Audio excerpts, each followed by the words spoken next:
In this video, I'm going to show you step-by-step instructions on how to replace the front display on the Google Pixel 9.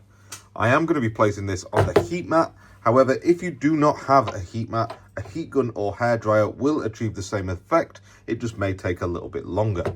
Once it has been on the heat mat for a solid 5-10 minutes, actually, I'm going to turn it off if I can. There we go. Leave on the heat mat for 5-10 minutes. Shame this because the screen's not actually broken, it's just the OLED underneath.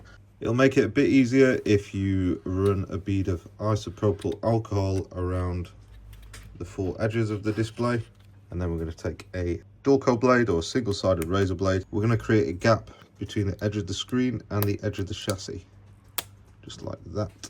Once you've made that gap, you should be able to make it wide enough to fit one of these plastic guitar picks into this time.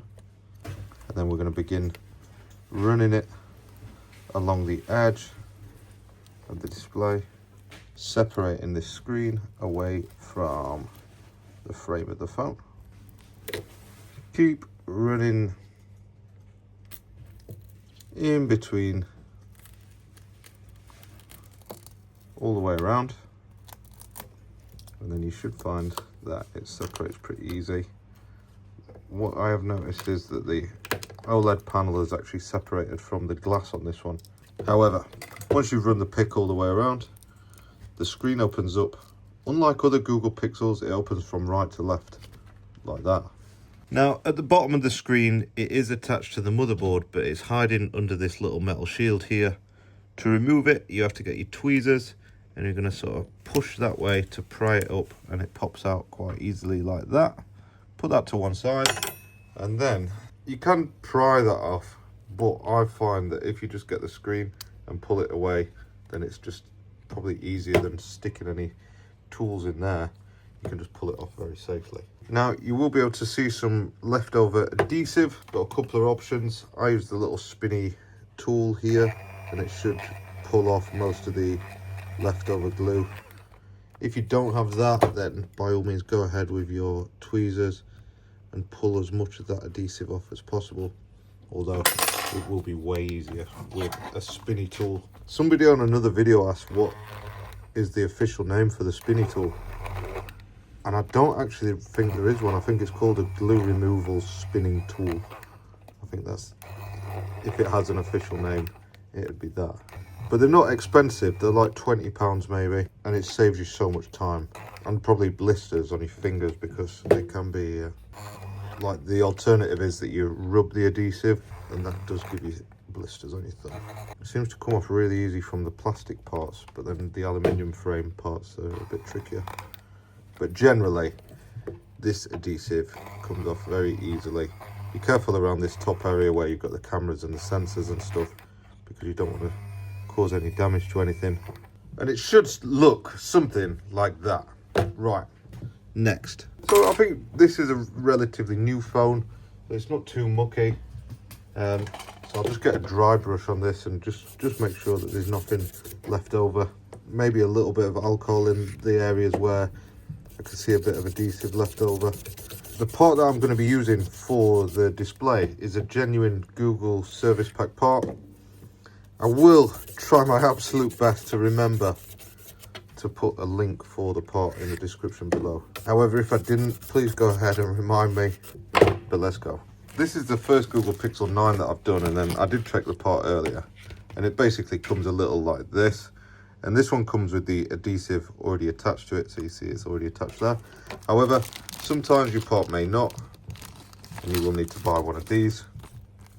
Very straightforward. You can attach it either to the back of the screen or to there, peel it off, stick it down. I'm not going to go through that because these cost a few quid, and this is a cost-saving exercise, for goodness sake. I'll save that one for if I mess this up and have to reopen it. One other thing that I've really noticed lately was pretty poor when I've been doing Google phones. These fingerprint sensors from factory have not been plugged in properly. So just make sure, peel up the ZIF connector, push it right in, make sure that it sits in. It doesn't look bad, but like I keep saying, they've just caused me problems lately. That's the best way to describe it. Not massive problems, but just like hand the customer the phone, realise that the fingerprint sensor's not working, and then have to go back to the start. Open it up, reseal it, blah de blah de blah. Now that my little rant's done, I'm going to reattach the screen and secure it there. Every time I record something, I get interrupted by noisy people. Today it's the noisy neighbours. Right, if you notice when I put that on there, then I just use the back of the tweezers just to push down and make sure that that is sat properly. And then we don't forget the little metal shield thing. And that's really easy to put on. Pretty good that we're at a point with these phones that we can replace the screen and not have to remove a screw. Right, that pushes in like that. It's a little bit springy. So now that that's attached, we're just going to peel off the blue film from the back of this screen all the way around. And just make sure that it's not rippled any of the adhesive at all. Yeah, this is all good. We're going to stick it straight back down. Actually, one thing I am going to check is that, yes, I'm so glad I checked that. Look at that. Don't forget to remove the little thing covering up the... Now that we avoided that little mistake there, somebody else might have made a mistake like that before. We're going to fold down the screen. I always attach it from the top first. Push it into place. And then resecure where the cable is. Give it a good squeeze. And for this one, what I'm going to do, I'm going to put it face down on my heat mat. And then I'm going to leave that guy on top of it. This is like a weighted object. I'm going to leave that for a good 5 minutes. And it just sort of, the adhesive activates under heat. It just softens and then hardens once it cools down. But yeah, if you put it on there for 5 minutes, it just helps the adhesion. So after this has had 5 minutes, we can just turn it back on, which has done itself. And that's it, repair completed. Thanks for watching. See you in the next video.